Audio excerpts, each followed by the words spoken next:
testemunhas oculares da vida, morte e ressurreição de Cristo. É mencionado também comunhão, compartilhar da vida cristã em amor, serviço mútuo, em unidade de espírito. Também é mencionado o partir do pão, a ceia do Senhor, um sinal visível da nova aliança, celebrada em memória do sacrifício de Cristo. E por fim, as orações, a expressão de uma vida espiritual marcada por dependência constante de Deus, tanto individual quanto coletivamente. Então, esses pilares sustentaram a vitalidade da igreja primitiva. Em outras palavras, revelam um povo caracterizado, marcado por devoção, instrução, unidade e reverência. Atos 2, 42, nos convida, portanto, a redescobrir e cultivar essas marcas em nossa igreja hoje. Nessa série expositiva, nós trabalharemos cada um desses pilares fundamentais da igreja e cada mensagem destacará uma marca que a igreja de hoje é chamada a resgatar e a cultivar com fidelidade. Nós dividiremos os 4 temas centrais desse versículo em 4 mensagens, considerando as perícopes relacionadas a cada assunto. Primeiro, que é a mensagem de hoje, desta quarta, o nosso título será Firmes na Verdade. Nós consideraremos o texto de 2 Timóteo 3, do 14 ao 17. Na próxima quarta, o título será A Comunhão dos Santos. Nós consideraremos o texto de Filipenses 2, do 1 ao 4. Aí na outra quarta, o partir do pão. Nós trabalharemos do Cordeiro Pascal ao Cordeiro de Deus. O texto é Êxodo 12, do 1 ao 28, Lucas 22, do 14 ao 20. E por fim, nós consideraremos na última quarta deste mês, uma igreja que ora. Filipenses 4, do 6 ao 7. Essa é a nossa série, as 4 marcas da igreja primitiva. Então, na mensagem de hoje, nós vamos considerar o primeiro ponto, firmes na verdade. Este é o título dessa mensagem. Como nós vimos, o texto de Atos afirma que eles perseveravam na doutrina dos apóstolos. Isso não foi apenas uma escolha, mas foi uma necessidade vital. E essa mesma necessidade continua urgente em nossos dias. Nós vivemos em tempos que muitos têm abandonado as Escrituras, seja por conveniência, emoção, influência de falsos ensinos, etc. Em muitos contextos, a verdade tem sido relativizada e a fé diluída. No entanto, a Igreja de Cristo sempre foi chamada a permanecer firme na sã doutrina revelada nas Sagradas Escrituras. Por isso, nessa primeira mensagem, eu gostaria de convidá-los a examinar o que o apóstolo escreveu a Timóteo, em 2 Timóteo 3, do 14 ao 17. Vamos a esse texto em nossas Bíblias, 2 Timóteo 3, 14 ao 17. Lembrando que nesse contexto, Paulo estava prestes a partir, mas antes disso, ele deixou o seu filho na fé, Timóteo, uma exortação clara: permanece naquilo que aprendeste. Ou seja, não abandone a verdade que te salvou, não negocie a palavra que molda o teu caráter, não despreze a sã doutrina. Vamos às Escrituras.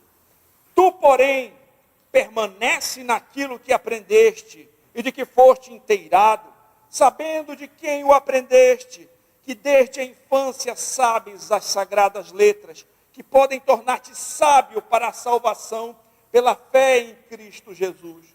Toda a Escritura é inspirada por Deus, útil para o ensino, para a repreensão, para a correção, para a educação na justiça, a fim de que o homem de Deus seja perfeito e perfeitamente habilitado para toda boa obra. Eu convido você a orar mais uma vez comigo.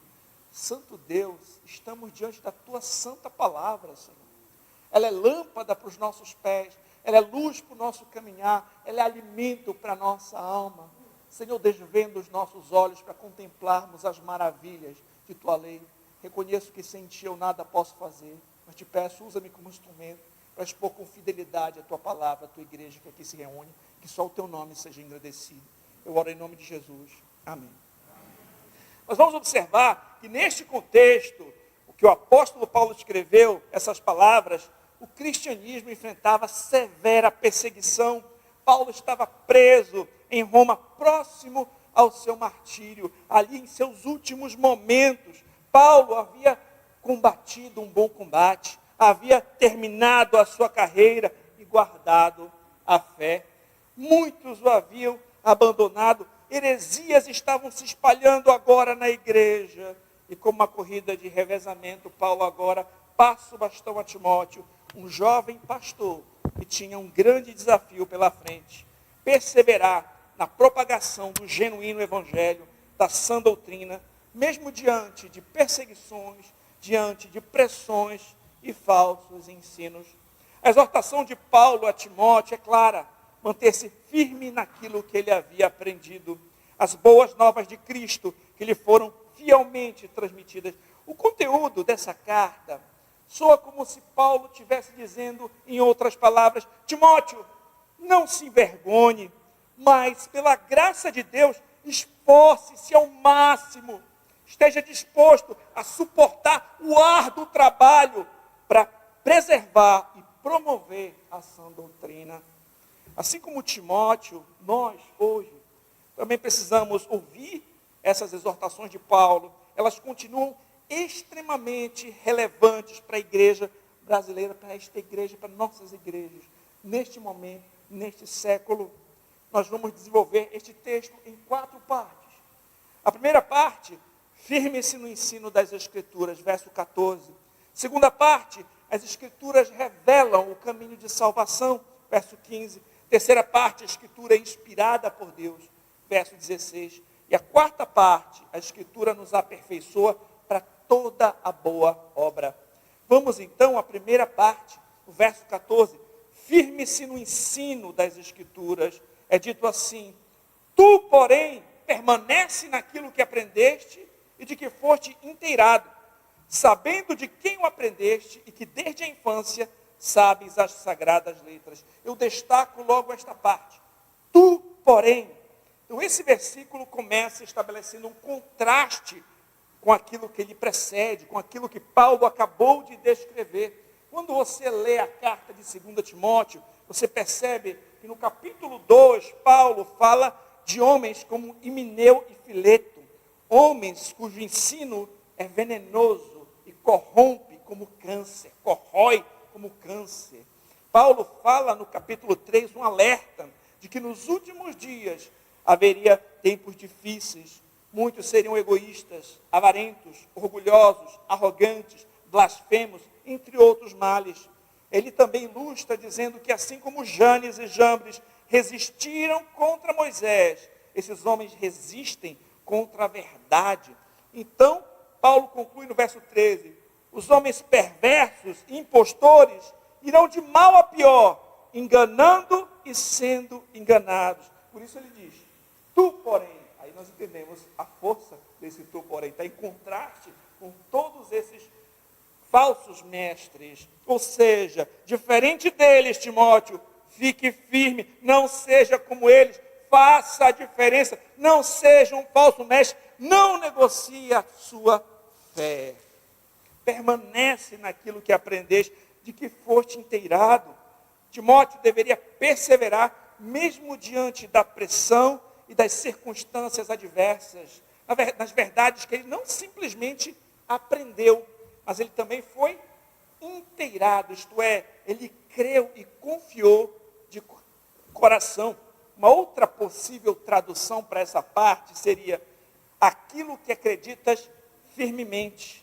Então há uma diferença importante entre simplesmente aprender e ser inteirado, assim como entre conhecer e crer. Certa vez eu soube de um professor que em um determinado seminário começou a explicar, a expor a carta aos Romanos numa aula. Esse professor sabia muito.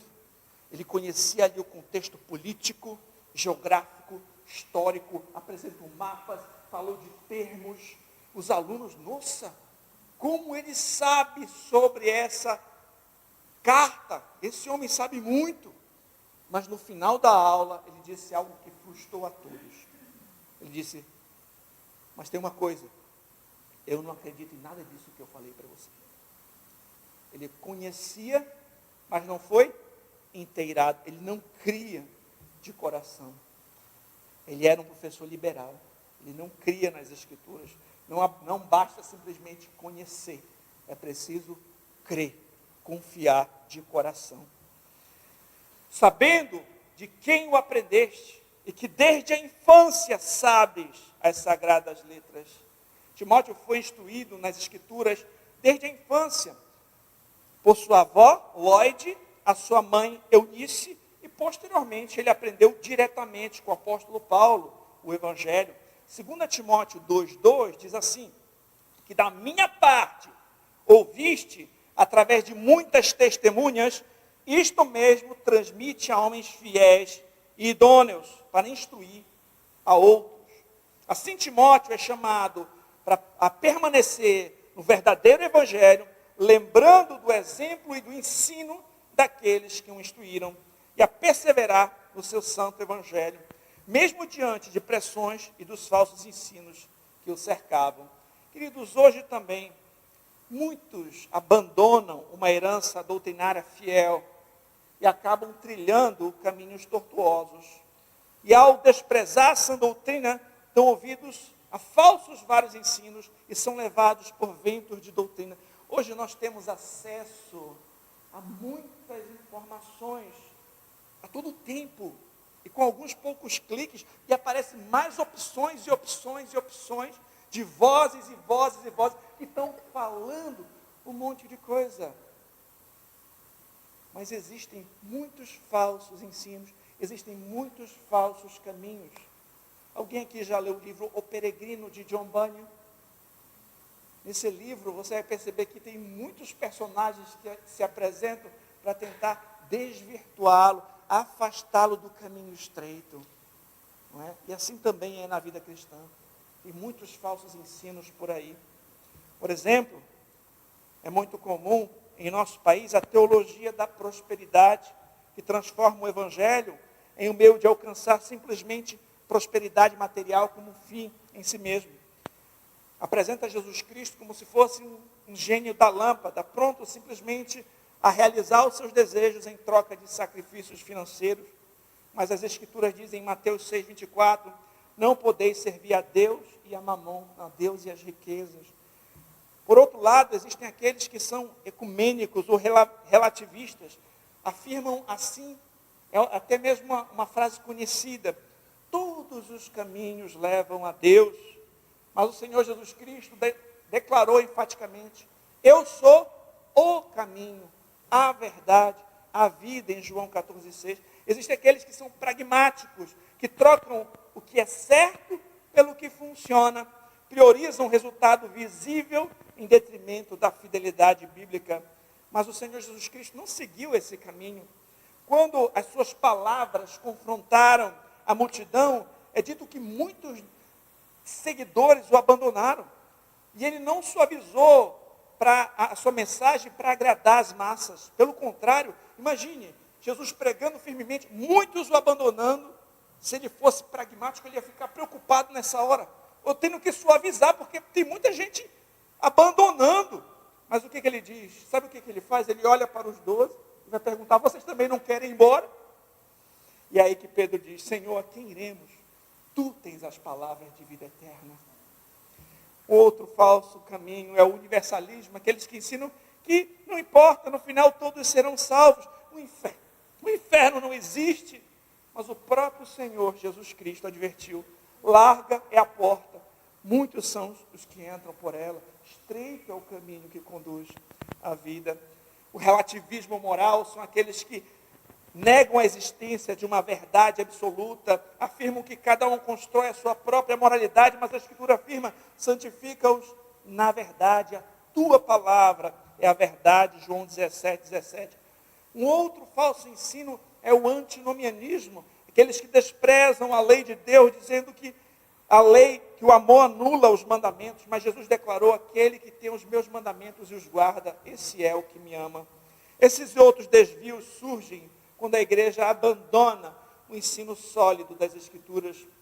Por isso, como Paulo exortou a Timóteo, também nós devemos permanecer naquilo que aprendemos, lembrando de quem nos ensinou e firmando a nossa fé que nos salvou, na verdade que nos salvou. Sobre essa primeira parte, cabem algumas reflexões. Em primeiro lugar, lembrando do que fizeram ali Lloyd e Eunice por Timóteo. Elas o ensinaram desde pequeno nas Sagradas Letras. Então, assim como Lloyd e Eunice e o próprio Paulo investiram na vida de Timóteo, eu falo para você, invista também na vida espiritual dos seus pequeninos, desde a mais tenra idade. Ore com eles, ensine as Escrituras, valorize a comunhão da igreja e, acima de tudo, dê o exemplo de uma vida piedosa. O que você tem feito pelos seus pequeninos? Você pode memorizar, desde o bebezinho, ele já vai aprendendo a gravar versículos, memorizar ali um catecismo infantil. Às vezes o seu filho é bem pequenininho, você pode ir gravando essas preciosas verdades. Quem fez você? Deus. O que mais Deus fez? Todas as... Ele responde pequenininho. Coisas. Porque Deus fez todas as coisas? A sua própria glória. Não é? Você pode memorizar versículos, orar em casa, né? Cultivar hábitos piedosos no seu lar, falar de Cristo, ler bons livros cristãos antes de dormir, orar pelos seus filhos, compartilhar a santa palavra de Deus, o Evangelho de Cristo, desde a mais tenra idade, trazê-los para a igreja, participar da escola bíblica dominical, tudo isso são formas de você contribuir para que o seu filho também seja exposto ao reto ensino, à sã doutrina. Mas isso não deve ser feito sem o seu próprio exemplo piedoso, porque eles vão olhar, às vezes, até mais do que as suas palavras, o seu exemplo, as suas ações. Eles vão observar, muitas vezes, a nossa incoerência. Tem pais que dizem que querem que os filhos leiam a Bíblia e amem o Senhor, e os próprios pais nem leem a Bíblia. Ou querem que os filhos estejam na igreja quando eles mesmos não estão.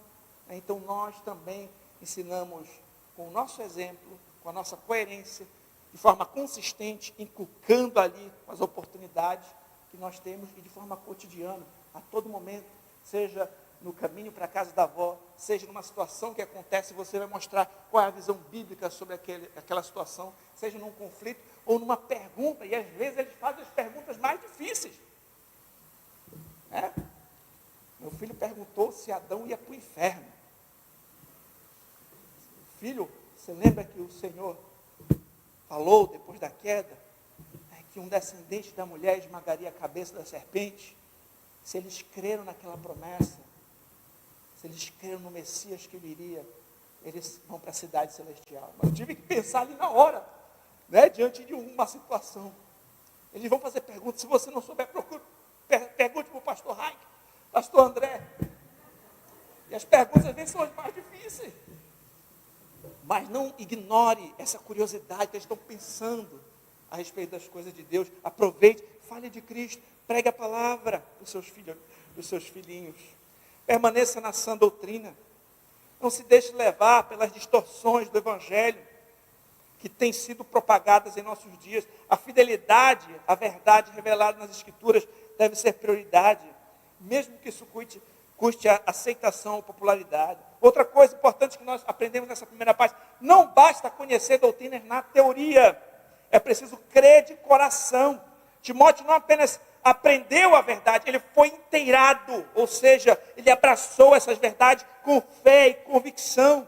Não é suficiente apenas saber o que a Bíblia ensina, é necessário conhecer, crer, confiar na verdade de Deus com todo o coração. Deus nos chama a um compromisso que vai além do intelecto, uma fé viva que molda os nossos pensamentos, transforma o nosso caráter e dirige a nossa vida. Não basta conhecer, é preciso crer, é preciso confiar no Senhor e na sua palavra. Em segundo lugar, as Escrituras revelam o caminho de salvação. Você lê no verso 15, que podem tornar-te sábio para a salvação pela fé em Cristo Jesus. Porque é tão importante nós estarmos firmes nas Sagradas Letras, Porque por meio das Escrituras que conhecemos o plano de salvação de Deus, a reconciliação do homem com Ele, pela graça, mediante a fé em Cristo. Queridos, pela revelação geral, pela criação, quando você olha aquele pôr do sol em Salinas, coisa mais linda, os céus proclamam a glória de Deus, o firmamento anuncia a obra de suas mãos, isso já te revela a existência de Deus. Quando você observa a sua criação, isso já revela o Criador. Mas é pela revelação especial, pelas Sagradas Escrituras, que nós conhecemos o Evangelho, o caminho que nos conduz à salvação. É importante lembrar que na época de Timóteo, ali com a sua avó e com a sua mãe, o Novo Testamento ainda não estava pronto, ainda estava sendo escrito. Ainda assim, Paulo afirma que as sagradas letras, isto é, do Antigo Testamento, podiam tornar Timóteo sábio para a salvação em Cristo. Ou seja, mesmo o Antigo Testamento já apontava para o Evangelho. O próprio Senhor Jesus Cristo confirmou isso no caminho de Emaús, quando ele explicou aos discípulos que tudo o que a Escritura dizia sobre ele, começando por Moisés e seguindo por todos os profetas. Isso você pode ler lá em Lucas 24, o verso 27 e 44. Né? E se nós observarmos, toda a Escritura dá testemunho de Cristo. Jesus Cristo é o último Adão que trouxe a vida onde o primeiro trouxe a morte. Por um homem entrou o pecado no mundo. Por um homem muitos serão justificados, que é Jesus Cristo. O pecado entrou pelo primeiro Adão e o último Adão é quem justifica o seu povo. Ele é o descendente da mulher que esmagaria a cabeça da serpente, que foi prometido em Gênesis 3,15. Assim como foi nos dias de Noé, e veio o dilúvio, veio o juízo, assim será a segunda vinda de Cristo. Muitos estarão fazendo ali as suas coisas, vivendo, comendo, bebendo, e quem sabe ignorando, como ignoraram a mensagem de Noé, ignorando o Evangelho, e vão ser pegos de surpresa na segunda vinda de Cristo. Ele é quem cumpre perfeitamente, ele que é o descendente de Abraão, por meio de quem todas as nações da terra seriam abençoadas, conforme Gálatas 3,16. Ele é quem cumpre perfeitamente a lei, vivendo sem pecado. Ele que é o Cordeiro de Deus, que tira o pecado do mundo. Ele que é o sumo sacerdote perfeito e que intercede por seu povo. Ele que é o rei prometido e descendente de Davi, que reina eternamente. Ele que é o mediador da nova aliança, o Deus encarnado, que viveu em santidade, morreu no nosso lugar, foi sepultado e ressuscitou ao terceiro dia, para a justificação de todo aquele que crê. O Antigo Testamento promete o Cristo que viria, e o Novo testifica que ele veio. A Escritura dá testemunho de Jesus Cristo, nosso Salvador. Ela mostra o caminho de salvação pela fé em Jesus. Nós precisamos estar firmes no ensino fiel das Escrituras, porque de Gênesis a Apocalipse, ela nos revela o único caminho para a salvação do pecador, e esse caminho é Jesus Cristo. A Bíblia não é um manual de autoajuda, não é simplesmente um código moral, nem uma cartilha de sucesso humano. Ela é o livro sobre Deus salvando pecadores por meio de Cristo. Por isso, queridos, estudem as Escrituras, amem a verdade, memorizem os seus ensinamentos e, principalmente, vivam de acordo com ela. Pois é nela que nós encontramos a sabedoria que conduz à vida eterna, sabedoria que não está em nós, mas na fé em Jesus, o único Salvador. E se hoje, alguém que me escuta, reconhece que está vivendo longe da palavra, longe do caminho do Senhor, arrependa-se do seu pecado, volte-se para Cristo, com fé sincera, crendo que Ele morreu e ressuscitou para salvar você. Hoje é dia de confiar na palavra, mais do que isso, confiar naquele a quem a palavra testifica, Jesus Cristo, o Senhor. Creia em Jesus Cristo, salvação, perdão, vida eterna te esperam.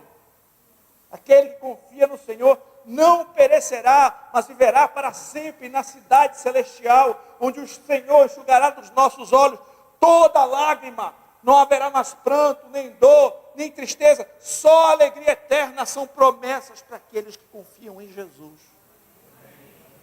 Você confia em Cristo?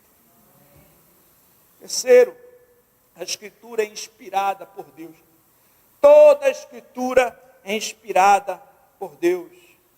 Por que é tão importante nós permanecermos firmes na palavra? Porque ela não é uma palavra simplesmente humana, mas é a santa palavra de Deus.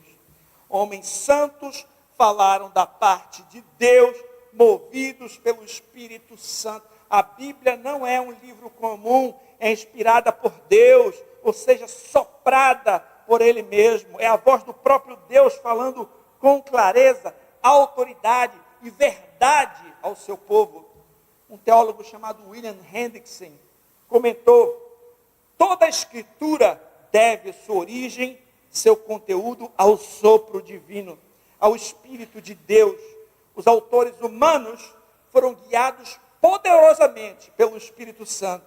Como resultado, o que escreveram não só está isento de erro, mas é de valor supremo para o homem. É tudo o que Deus queria que fosse. Constitui a infalível regra de fé e prática para a humanidade. O apóstolo Pedro também afirma isso com clareza em 2 Pedro 1:21. Jamais a profecia teve origem na vontade humana, mas homens santos falaram da parte de Deus, movidos pelo Espírito Santo. Portanto, meus irmãos, ao abrirmos as Escrituras, não estamos apenas diante de palavras e tradições religiosas antigas. Estamos diante da voz viva e presente do próprio Deus. Uma voz que fala com autoridade infalível, clareza absoluta e poder transformador. A Bíblia não é um livro entre outros, ela é a regra suprema de fé e prática para todo cristão, porque foi soprada por Deus. Por meio dela, Deus nos mostra quem Ele é e quem nós somos, e como podemos ser reconciliados com Ele. É nela que nós encontramos tudo o que precisamos saber sobre o que devemos crer e tudo o que devemos fazer, não com base em opinião humana, mas na santa vontade do Deus eterno. A Confissão de Fé Batista de Londres, de 1689, resume muito bem esse ponto. Olha o que diz a confissão. Nós podemos ser movidos, induzidos pelo testemunho da Igreja de Deus a uma alta e reverente estima pelas Sagradas Escrituras e o caráter celestial do seu assunto, a eficácia de sua doutrina, a majestade do estilo, a concordância de todas as partes, o escopo de seu todo, que é dar toda a glória a Deus, a plena revelação que faz do único caminho de salvação do homem. Suas muitas outras excelências são incomparáveis, e sua completa perfeição são argumentos pelos quais abundantemente se evidencia ser a palavra de Deus. Não obstante, a nossa plena persuasão e certeza de sua verdade infalível e autoridade divina provém da operação interna do Espírito Santo, testemunhando por meio da e com a palavra em nossos corações. Ou seja, a Escritura tem beleza, coerência, poder, profundidade, mas é o Espírito Santo que nos convence internamente de que ela, de fato, é a palavra de Deus, a voz viva de Deus. A Bíblia é a santa palavra daquele que jamais pode mentir. Por isso, nós devemos crer firmemente na autoridade das Escrituras e não dar ouvidos para aqueles que tentam desqualificar a inspiração e a inerrância das Escrituras. Charles Haddon Spurgeon certa vez disse: defender a Bíblia seria como tentar defender um leão. Simplesmente dê liberdade à Bíblia, ela defenderá-se sozinha. Alguém também afirmou: lendo a Bíblia, encontrei muitos erros, mas todos estavam em mim. Ela mostra, um espelho mostra a nossa condição. Essa é a beleza, queridos, da palavra de Deus. Ela não falha nem engana, mas revela a verdade sobre nós, transformando corações e mentes para a glória do Senhor. Por fim, a Escritura nos aperfeiçoa para toda a boa obra. Toda a Escritura é inspirada por Deus e útil para o ensino, para a repreensão, para a correção e para a educação na justiça. Ensino fornece o conteúdo doutrinário necessário para a vida piedosa e para a fé genuína. A repreensão expõe o pecado e as falsas crenças, levando ao arrependimento. A correção restaura o estado errado, orientando ao retorno a uma vida segundo a vontade de Deus. E a educação na justiça instrui e treina para uma conduta reta e agradável ao Senhor. A Escritura serve para nos conduzir em todas as áreas e aspectos de nossa vida. Como pergunta o salmista, como pode o jovem manter pura a sua conduta, vivendo conforme a palavra? E também ele diz, guardei a palavra no meu coração para não pecar contra ti. A palavra deve nortear as nossas decisões, deve nortear as nossas vidas. Lembrando também o famoso Salmo 1, que declara, bem-aventurado o homem, que não anda segundo o conselho dos ímpios, não se detém no caminho dos pecadores, nem se assenta na roda dos escarnecedores. Antes, o seu prazer está na lei do Senhor. E na sua lei, medita dia e noite. Então, Paulo exorta Timóteo, mais para frente, no próximo capítulo de 2 Timóteo, o seguinte, conjuro-te diante de Deus e de Cristo Jesus, que há de julgar os vivos e os mortos, pela sua manifestação em seu reino, prega a palavra, insta, quer seja oportuno ou não, corrige, repreende, exorta, com toda a paciência e doutrina. Queridos, que a Escritura seja o conteúdo central de sua pregação, um instrumento essencial para o seu aconselhamento, instrumento principal para o seu aconselhamento, o guia soberano para a sua vida e ministério. Paulo estava caminhando para o fim da sua vida e ministério, quando ele precisou encorajar o seu discípulo Timóteo a perseverar firme no ensino fiel das Escrituras. E hoje nós também recebemos desse precioso ensino bíblico um chamado a nos apegar e permanecermos fiéis, mesmo diante das pressões que enfrentamos. Portanto, lembre-se, primeiro, firme-se no ensino bíblico fiel e na sã doutrina, preservando a herança piedosa que recebeu. Cuidado com heresias e novidades que desprezam a autoridade das Escrituras. Segundo, transmita esse ensino, transmita o verdadeiro Evangelho, as boas novas de que Cristo morreu pelos nossos pecados, foi sepultado e ressuscitou. Transmita essa mensagem a outros, começando com os da sua própria casa, ensinando os pequeninos desde a infância nas Sagradas Letras. E eu pergunto, você tem falado de Cristo para outras pessoas?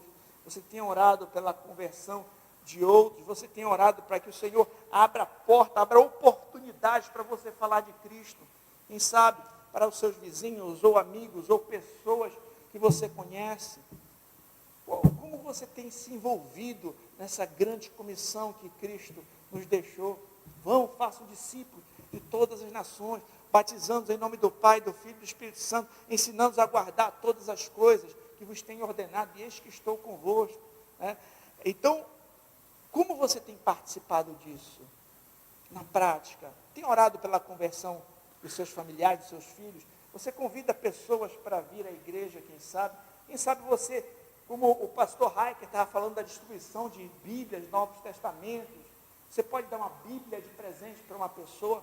Quem sabe um bom livro cristão em que o Evangelho é pregado, ou compartilhando uma pregação, um link nas redes sociais com um amigo.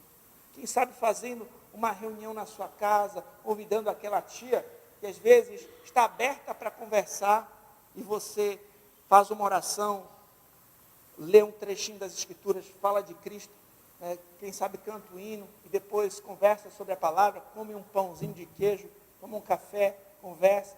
Às vezes até outras pessoas vão ficar com vontade de participar ali, daquele momento. Como é que você tem feito isso? Qual foi a última vez que você acompanhou alguém, que você ajudou outra pessoa a ser um discípulo de Cristo? Às vezes é numa conversa com um motorista, você pegou um carro de aplicativo, ele puxa um assunto e a conversa vai desenrolando, quem sabe chega num tema em que você pode falar de Cristo, falar do Evangelho, você pode aproveitar aquela oportunidade que você seja um instrumento também para levar o Evangelho para outras pessoas, por onde você passar. Transmita essa sã doutrina, esse santo Evangelho. Prega a palavra. Valorize a autoridade da Bíblia como a palavra infalível de Deus. Cuidado com o liberalismo teológico que tenta enfraquecer essa verdade. Valorize. Se você entende que nós temos acesso a uma coleção de livros que foram inspirados por Deus, registrados, você tem acesso a esse conteúdo, valorize. Valorize. A gente tem um grande privilégio. Às vezes a gente só valoriza as coisas depois que a gente perde, não é? Você tem visão e fica cego, e de repente você vê como era importante você poder enxergar. Você tem acesso a uma Bíblia no seu idioma, algumas até com notas de estudo, de rodapé. Você tem acesso a uma igreja em que a palavra de Deus é pregada, a professores que ensinam a palavra de Deus. Valorize essas coisas, valorize as escrituras. Leia a Bíblia em casa. É importante nós ouvirmos a palavra de Deus, mas também é importante nós nos nutrirmos da leitura e da meditação também em casa. Alguém falou que o pão de ontem não nos alimenta hoje, não é? A gente come todos os dias, nos alimentamos fisicamente todo dia. Assim também precisamos da nutrição espiritual que vem da palavra de Deus. Meditando, lendo, refletindo, orando a respeito das sagradas letras. E permita que as sagradas escrituras guiem a sua vida e ministério em todas as áreas, para que a palavra do Senhor seja sempre a autoridade final. Que a palavra final em nossas vidas, em nossa igreja, seja sempre a do Senhor. Amém.